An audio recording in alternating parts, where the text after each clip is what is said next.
աշխատելու հետաքրքիր է որ առաջարկում եք սկսել զրոյական կետից, այսինքն դա նշանակում է որ դուք առաջարկում եք ընդդիմությանը մոռանալ պատերազմը,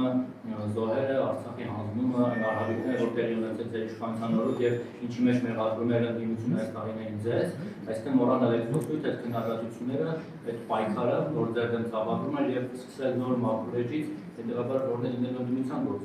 գործողությունները այս դեպքում եւ իրոք դուք ակնկալում եք որ պետք է մոռացվեն ամեն ինչ որ տեղի ունեցել ձեր իշխանության օրոք եւ ձեր պատասխանատվության ներքո։ Եվ երկրորդ հարցը Մեսրոպ Մանուկյանը երեք հետաքրքիր ելույթ ունեցավ, բավականին մեծ ուսումնասիրություններ կատարել ձեր եղբոր հետ կապված դրվագներով, որ Ամիոբանկի խորհրդի նախագահի տեղակալ է, կապացված են պետական մասնավարժիներ եւ այլն չթվարկեն, սրանք խնդրեմ անդրադառնալ ու նաեւ այն, որ ձեր աներոջը դուք այստեղ նշանակել եք արտաքին կապեր վարչապետ, բայց արդեն նախորդից էր նշանակված, չէ՞։ Ավարտեք հարցը։ Ավարտեք հարցը։ Ավարտեք պատասխանը։ Այսինքն որ դատապարտված եղել Թուրքիայի հետ կապված ինչ-որ կաշառքի գործողություն Շնորհակալություն երկրորդ մասով պարոն Մակարյան, ուրախ եմ որ վերադարձեք ազգային ժողով, բայց խնդրում եմ հարցեր տալուց առաջ գոնե ուսումնասիրեք եւ դժվար չէ ճշտել բաներ, որոնք ակնհայտ, այսինքն հասանելի են հանրային կերպով։ Իմ աներոջը ես երբևիցե ազգային ժողովում չեմ նշանակել։ Ասեմ ավելին, իմ աները, երբ որ աշխատում էր ազգային ժողովում, իմ աները չէր։ Իսկ երբ որ դարձավ իմ աները, այդ ժամանակ արդեն չէր աշխատում ազգային ժողովում։ Հետևաբար հարցի պատասխանը համարենք սպառազներ, չէ, մի վարք։ Ինչ վերաբերում է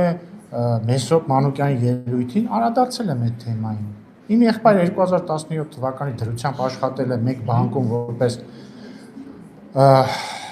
գործառնական տնօրեն, այսինքն դա շատ բարձր պաշտոն է եւ վարչության անդամ, հետո 2025 թվականին տեղափոխվել է մեկ այլ բանկ աշխատելու որպես մանրածախ բիզնեսի տնօրեն եւ վարչության փոխնախագահ եւ այստեղ որն է ռիսկը ես դժվարանում եմ պատկերացնել եւ կրկնում եմ, եթե փաստարկներն որ իմ եղբայրը 20%, 25% պետական մասնակցությամբ առևտրային բանկում է աշխատում,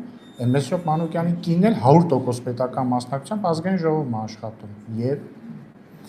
Ինչ վերաբերում է բարեկրթության իմ առաջարկին եւ մոռանալու, ես չեմ առաջարկում մոռանալ ոչինչ, ես ընդհանրապես առաջարկում եմ երկու բան. A. Ընդունել ժողովրդի որոշում կայացնելու իրավունքը եւ ժողովրդի որոշումը, որը կարող է մարդկանց դուր գալ կամ չգալ, բայց ընդունել այն եւ B. Առաջինից բխող հարգանք ժողովրդի ընտրության հանդեպ, հարգանք ժողովրդի падգամավորների հանդեպ եւ պարզ մարդկային բարեկրթություն եւ դաստիարակություն։ Այսքանը ես ոչինչ ընդդեմ դուք ոնց որ օգտագործեցիք միասին աշխատել տերմինը, ես մանրամասնեմ, էլի, ես չեմ առաջարկում իրանց դառնալ մեկ թիմ, աշխատել նույն ուղղությամբ։ Ես առաջարկում անել մեր գործը, մենք ընտրվել ենք ամեն մեկս падգամավոր լինելու համար, դա նշանակում է մասնակցել նիստերին, զբաղվել օրինաստեղծ աշխատանքով, մասնակցել հանձնաժողովների նիստերին, ես առաջարկում եմ դա անել, ոչ ավել, ոչ պակաս։ Շնորհակալություն։ Չէ, բայց արդեն համեցեք։ Պարոն Մակարյան, Պարոն Մակարյան, խնդրում եմ, հաջորդի հնարավորություններ կունենաք, համեցեք։ Պարոն Ռուբինյան, մի քանի օրից ազգային ժողովը էթիկայի հանձնաժողով է ձևավորելու, հետաքրքրում է այդ հանձնաժողովի կազմը ինչպիսին է լինելու, իշխանությունը ղեկավարելու դրությունից անդամներ, թե հակառակ ձևով դրա արդյունավետությունը ինչպես է գտնվում, որովհետև անցած գումարմանը ինչ-որ միջադեպեր եղան, որոնք էթիկայի հանձնաժողովի բացակայության պատճառով ինչ-որ ձևով չքննվեց եւ այլն, էթիկայի հանձնաժողովը ինչ արդյունք է տալու։ Շնորհակալություն։ Իրապես էթիկայի հանձնաժողով կստեղծվի, դա արդյունք է նրա, որ նախորդ գումարման ազգային ժողովի վերջին նիստում մենք համապատասխան փոփոխություն կատարեցինք կանոնակարգ օրենքում ազգային ժողովի։ Էթիկայի հանձնաժողովը ըստ արդեն փոփոխված կանոնակարգ օրենքի պետք է բաղկացած լինի հավասար թվով падգամավորներից մեծամասնությունից եւ ընդդիմությունից։ Առաջին նախագահ հանձնաժողովի կլինի որը ժամանակավոր հանձնաժողով է լինելու 2 տարով, բայց հետո կթարմացվի բնականաբար։ Առաջին նախագահը կլինի մեծամասնությունից, հետո 6 ամիս հետո իսկ տեղակալը ընդդիմությունից, հետո 6 ամիս հետո կփոխվեն եւ այսպես շարունակ։ Եվ արդեն երբ որ ստեղծենք դրանից հետո խմբակցությունները իրենց անդամներին կներկայացնեն, ես կարծում եմ սա լավ փոփոխություն է, որովհետեւ նախկինում անդադ ասում էին ինչ որ X հարցով էլի, ասում են ստեղծեք հանձնաժողով, հիմա կա այդ հանձնաժողովը, եթե հարցեր լինեն, այդ հարցերը քննարկվեն հանձնաժողովում, միանգամից ասեմ կարող է այդ հարցը ծագել, էլի, բա որ մեկի հարցով դիմեն էթիկայի հանձնաժողովն էլ որոշի, որ էթիկայի խախտում ա եղել, ինչ ա լինելու, սանկցիա որպես այդպեսին չի կարող լինել, բայց ինքնին այն փաստը, որ падգամավորները իմանան, որ կա էթիկայի հանձնաժողով, եւ եթե իրենք էթիկայի կանոնները խախտեն, համապատասխան դիմում կլինի, ինձ թվում է արդեն իսկ դա հանրային ճնշում է ակնկալվող, լրագրողների ակնկալվող հետաքրքրությունը կարող է զսպող գործոն լինել եւ օգնել մեզ իմ առաջարկած բարեկրթության օրակարգի հարցում, համեցեք։ Մի հարց է կամ ճշտով բայց ախր արդեն պատասխանել եմ հարցին, համեցեք։ Միշայեցում ենք Սամյակի News, պարոն Ռուբինյան, ձեր քաղաքական թիմը անընդհատ խոսում է Ադրբեջանի հետ խաղաղության պայմանագիր կնքելու մասին։ Այդ ամենի ֆոնին այսօր ուժեղ Հայաստան դաշինքի աշխատակ ղեկավարը Նարեկ Կարապետյանը հայտարարեց, որ մոտակայքում պլանավորում են հակասահարովյան օրինագիծ ներկայացնել ազգային ժողովում, որով ցանկանում են սահմանափակել Ադրբեջանի քաղաքացիների մուտքի ժամանակահատվածը, նշում են, որ 10 օրից ավել չպետք է ադրբեջանցի գտնվի Հայաստանում եւ չկարողանա գույք գնել։ Այդ ամենի վերաբերյալ ձեր կարծիքը ո՞րն է։ Շնորհակալություն։ Շնորհակալություն, ես կոնկրետ նախագծերի մասին չեմ ուզում կարծիք հայտնել, մանավանդ երբ որ այդ նախագծերը շրջանառված չեն, կներկայացնենք, կհասկանանք։ Բայց կողմ եք այս ամենի ֆոնին։ Դուք չլսեցիք իմ պատասխանը։ Լսեցի։ Դե շնորհակալություն։ Համեցեք։ Ռուբինյան, Հարզանշահի ամբողջ ընթացքում դիմադրները հատկապես Հայաստանի ներկայացուցիչները մարդկանց մահացնում են 300,000 ադրբեջանցիներով, հիմա սահման ամսում կատարեցին թուրքերին, ըստ ձեզ նպատակը ո՞րն է, օրակարգի բացակայությունն է։ Չգիտեմ նպատակը ո՞րն է, բայց ես կարծում եմ, որ այդ արդեն հասկանում եք, ես շատ բառեր են արժեզրկվել։ Ինչ բառ ասես կա, արժեզրկվեց այս վերջին 6 տարվա ընթացքում։ Ժամանակն է հրաժարվել կլիշեներից, դոգմատիկ բառերից։ Հիմա դուք տեսաք, որ ընդդիմադիր գործընկերներից մեկը ինձ հարցնում էր թուրք տեսել եք թե ոչ, պարզվեց ինքը ադրբեջանցի է տեսել, շփվել է հետը եւ ես կրկնում եմ, այստեղից եմ կրկնում, ոչ մի վատ բան չի արել, թող ինքը չարդարանա, ձեզ էլ եմ հորդորում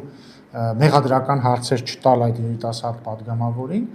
բայց սա ցուցիչ է, որ fake թեմաներ են էլի, ինչ որ փուչիկներ են դրանք, որ հա օգտագործվում են երևի միմյանց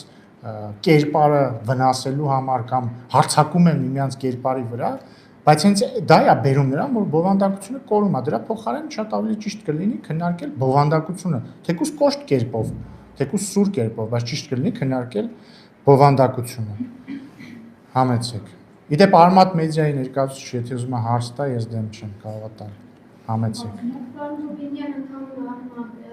ինչպես եք կարծում, հա, դիմադիրները հասարակ համագործակցության ինչ-որ պատրաստ է, որքան պատրաստ է, ինչպես հնարավոր կլինի այդ համագործակցությունը, հատկապես այն որոշումների կայացման հարցում, որոնք վերաբերելու են ընդհանրապես Հայաստանի Հանրապետությանը։ Չգիտեմ, կապրենք, կտեսնենք, ըստ աշխատանքի դա կերևի։ Շնորհակալություն։ Համեցեք։ Հա, հերթով իրար հետ։ Չէ, հետո դուք եւ Շնորհակալ։ Եվ հարցս ուժեղ Հայաստան խմբակցության ղեկավար պարոն Նարեկ Կարապետյանը գիտեք, որ հայտարարել է, որ հրաժարվելու է աշխատավարձից եւ պարգևավճարից, բայց նրա ղեկավարած խմբակցության անդամները կստանան աշխատավարձ, կհրաժարվեն պարգևավճարներից։ Նախ ձեր վերաբերմունքը պարոն Կարապետյանի եւ նրա խմբակցության այս որոշմանը, ընդունում եմ նաեւ բարձրացնել պարոն կա ազգային ժողովում այդպիսի պրակտիկա աշխատավարձերի վճարման հետ կապված, որ ինչ որ մեկը աշխատում է անվարձահատույց, չի ստանում աշխատավարձ եւ նաեւ պարգևավճարներից հրաժարման մեխանիզմ է։ Ինչպես է։ Շնորհակալ եմ, չկա նման մեխանիզմ եւ պարոն Կարապետյանը չի կարող հրաժարվել աշխատավարձից, այլ բան, որ ինքը կարող է ստանալ աշխատավարձը եւ, չգիտեմ, տալ ինչ-որ մեկի, դա իր գործն է արդեն, նույնն էլ վերաբերվում է պարգևավճարներին, բայց աշխատավարձը ինքը պիտի ստանա եւ կստանա։ Մնացածը իրենց գործն է, ես կարող եմ ասել, որ մենք մեր խմբակցության падգամավորներս չունենք եկամուտի այլ աղբյուր, համենայն դեպս օրինակ ես չունեմ եկամուտի այլ աղբյուր, քան աշխատավարձն է եւ ցավոք չեմ կարող հրաժարվել աշխատավարձից։ Բայց չգիտեմ, եթե հարուստ լինեի, կարող է եւ կարողանայի, չգիտեմ, բայց ես ամեն դեպքում կարծում եմ, որ սա այսինքն եւս մեկ ցուցիչ է, որ խնդիրները առաջացնում են, երբ որ բիզնեսն ու քաղաքականությունը հատվում են, բայց ամեն դեպքում պարոն Կարապետյանի իրավունքն է, իր որոշելիքն է, բայց խնդրում եմ առանց արձագանքի, որ հասցնենք ժողովուրդ համեցեք։ Բինյանը ինձ հետաքրքիր է ազգային ժողովի աշխատակազմի նախկին ղեկավար Դավիթ Ավագելյանի հնչյունը տալ լուսանկարիչի Պետրոսյանի Սիմոնյանն է խնդրել, որ Մաքսիմ գնահատեք եւ որպես հավելում հակապետության կոմիտեն ուսումնասիրում է իր կողմից գործարքները, գնումները, որովհետեւ ազգի կորուպցիաների եք տվել մեդալակետեք վերցնելու։ Պարոն Առաքելյանը միայն Ալեն Սիմոնյանի թիմակիցը չէ, նաեւ իմ թիմակիցն է։ Պարոն Առաքելյանը քաղաքացիական պայմանագիր կուսակցության անդամ է։ Ես պարոն Առաքելյանին պատվո մեդալով եմ պարգևատրել վերջին տարիներին իր շատ լավ աշխատանքի համար, ոչ պարոն Սիմոնյանը ինձ նման խնդրանքով չի դիմել։ Ձեր հարցի մյուս մասով ես որևէ տեղեկություն չունեմ, չգիտեմ ինչի մասին է խոսքը, բայց չեմ կարծում, որ հնարավոր է այն, ինչ դուք նկարագրում եք։ Շնորհակալություն։ Եվ գերեւի 24 մյուս, չէ՞։ Բայց արդեն տվեց ձեր գործընկերը հարց։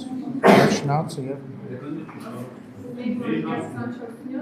Պարոն Ռուբինյան, ձեր թիմակիցների մասով մասնավորապես Հայկ Կոնջորյանի եղբոր Ավեն Կոնջորյանի, չնայած որ պարոն Կոնջորյանը քիչ առաջ նիստերի դահլիճում ներսրտեց կամ վստահվեց, որ հիմա են անհրաժեշտում իր կնոջը կամ եղբորը, բայց կարծում եմ Բարձրաստիճան Պաշտոնյանն ով հավակնում է լինել ազգային ժողովի փոխանակ, իրեն այդ հարցերը պետք է ուներ, բայց քանի որ ոչ մի կերպ լրագրողների հետ չի կոմունիկացվում եւ չի ուզում պատասխանել, նաեւ ստիպված եք ձեզ այդ հարցերը հղել, բացի այն, որ օրինակ Ավետ Կոնջորյանի ծեծի ենթարկելու դրվագը եւ ոչ միայն նրան ծեծի ենթարկելու դրվագը կողմից թույլ տված խուլիգանական արարքները, օրինակ անչափահաս աղջկա ներկայությամբ հարոյել օրը կամ կնոջ ներկայությամբ դուք դատապարտում եք այդ արարքների եւ բացի իրավական գնահատականից դրանք արդյոք չպետք է ստանան նաեւ քաղաքական գնահատականներ։ Շնորհակալ եմ, Ժորժ ջան, խնդիրն է նա, որ ոչ ես, ոչ դուք նախ երևի կհամաձայնենք, որ տեղի ունեցածը դատապարտելի բան է եւ չգիտեմ հայոյանքը եւ ծեծը եւ բռնությունը ամեն ինչ, դե մարդ չկա երևի, որ չասի դա։ Հաջորդը կհամաձայնենք, որ տեղի ունեցածը ինչ որ քաղաքական դրսևորում չէ, ըստ էության միջանձնային ինչ որ թեմա է։ Հաջորդը ոչ ես, ոչ դուք չգիտենք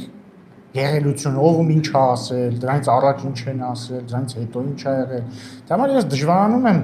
մեկնաբանել մի բան, նկատի ունեմ ընդհանուր առմամբ հեշտ է մեկնաբանում եմ, դատապարտում եմ ցանկացած հայոյանք եւ բռնություն։ Բայց մանրամասնության մեջ դժվարանում եմ մեկնաբանել, որտեղ ես ամբողջ եղելությունը չգիտեմ։ Ինչի ամբողջ եղելությունը չգիտեմ։ Կարող եք ասել, բայց գնայիք իմանայիք։ Որովհետեւ քաղաքական իրադարձության մասին չենք խոսում մենք, միջանձնային իրադարձության մասին ենք խոսում, եւ որովհետեւ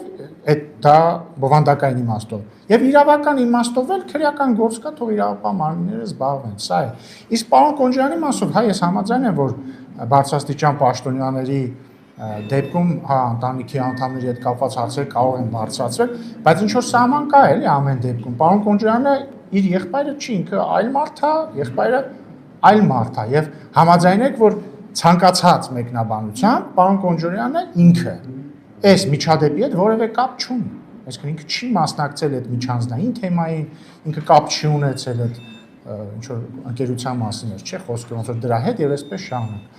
Այսքանը սիրելի գործընկերներ, ցավոք ես չեմ կարող շարունակել, պետք է անցնեմ նիստ վայրում։ Շնորհակալ եմ, պետք է ասեմ, որ մեր շփումն էլ շատ բարեկիրթ անցավ, հույս ունեմ, որ այսպես էլ կշարունակվի։ Եթե դուք ամեն բանից հետո չասեք, որ բացասական, բարեկիրթ կանցնի։